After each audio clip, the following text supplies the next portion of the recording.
Hello everyone, welcome you all in my channel Knowledge in Nursing by Onko. Today we'll discuss about the respiration, the third part of vital sign.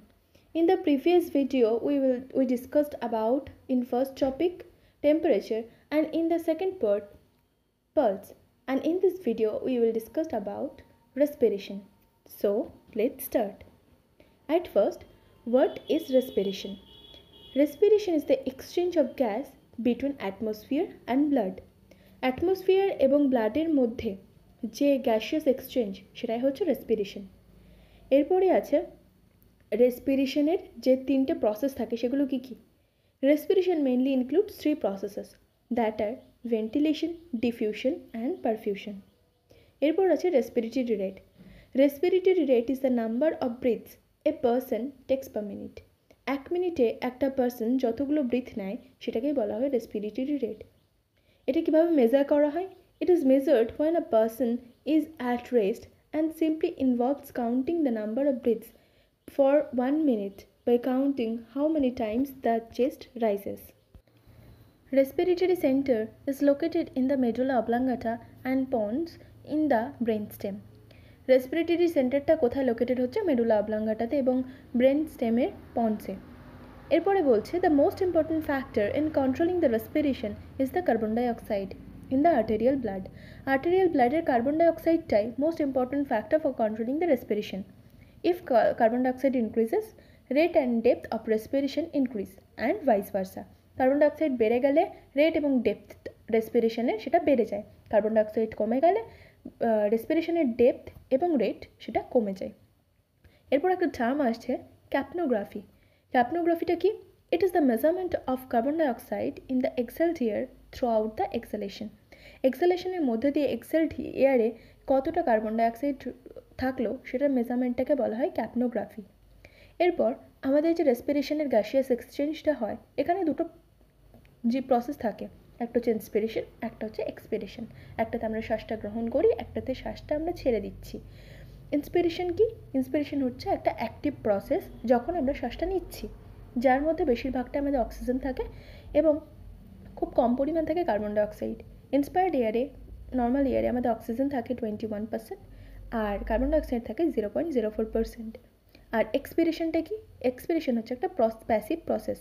Expired এয়ারে আমাদের oxygen থাকে 16% আর carbon dioxide থাকে 4.4%। এরপর একটা term আছে ইয়োপনিয়া। ইয়োপনিয়াটা কি? Normal breathing প্যাটার্নটাকে বলা হয় ইয়োপনিয়া। এরপর তাহলে জেনে নিই নর্মাল রেসপিরেটরি রেট কত? 12 to 20 breaths per minute at the normal respiratory rate. এই রেসপিরেটরি রেটের মেজারমেন্টটা কিসে করা হয়? ব্রিথসে। যেহেতু আমরা ওটাকে ব্রিদিং প্যাটার্ন বলছি তাই ব্রিথস পার মিনিট। এরপর হচ্ছে কিছু অ্যাবনর্মালিটি ইন রেসপিরেশন, সেটা আমরা দেখে নিই। প্রথমেই আছে ট্যাচিপনিয়া। ট্যাচিপনিয়া কি?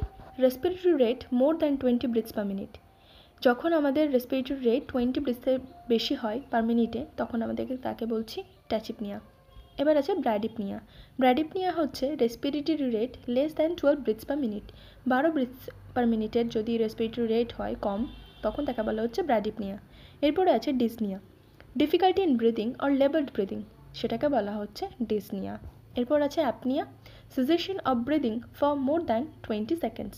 20 সেকেন্ডসের বেশি টাইম ধরে যদি ব্রিদিংয়ের সিজেশন হয় বা ব্রিদিংটা থেমে যায় সেটাকে বলা হয় অ্যাপনিয়া। এরপর আছে হাইপারপনিয়া।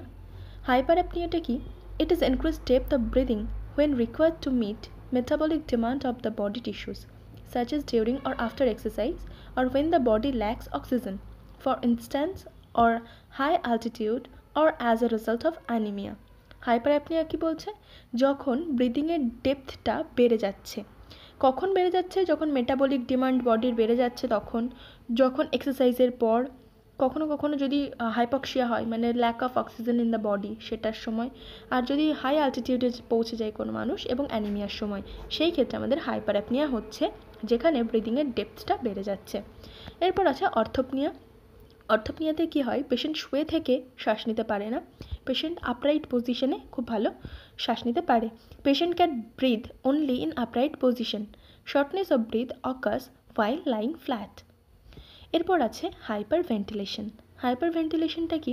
Hyperventilation is a rapid or deep breathing that can occur with anxiety or panic. It is also called overbreathing. Hyperventilation anxiety বা প্যানিকের সময় হয় যখন র্যাপিড ব্রিদিং হচ্ছে, র্যাপিড ডিপ ব্রিদিং, আর এটাকে আবার ওভার ব্রিদিংও বলা হয়। হাইপারভেন্টিলেশনেরই অপোজিট আছে হাইপোভেন্টিলেশন। সেটা কি? The state in which a reduced amount of air enters the alveoli in the lungs, খুব কম পরিমাণ বাতাস যখন আমাদের লাংসে পৌঁছাচ্ছে অ্যালভিওলাইয়ে, resulting in decreased level of oxygen and increased level of carbon dioxide in the blood, তখন ব্লাডে carbon ডাইঅক্সাইডের পরিমাণ বেড়ে যাচ্ছে এবং অক্সিজেনের লেভেল কমে যাচ্ছে, এটাকেই বলা হচ্ছে হাইপোভেন্টিলেশন। এরপরে দুটো টার্ম আছে, একটা হচ্ছে হাইপক্সিয়া আর একটা হচ্ছে হাইপক্সেমিয়া। দুটোতেই আমাদের ল্যাক অফ অক্সিজেন হচ্ছে।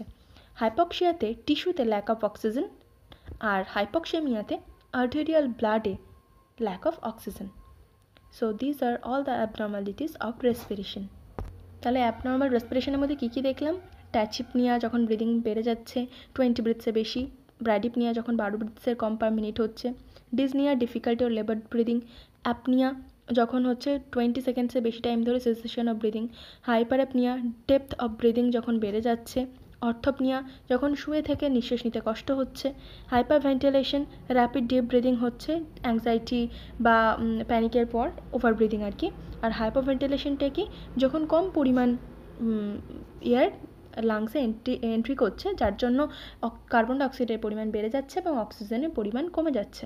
এরপর আছে হাইপক্সিয়া, টিস্যুতে ল্যাক অফ অক্সিজেন, আর হাইপক্সেমিয়া, আর্টেরিয়াল ব্লাডে ল্যাক অফ অক্সিজেন।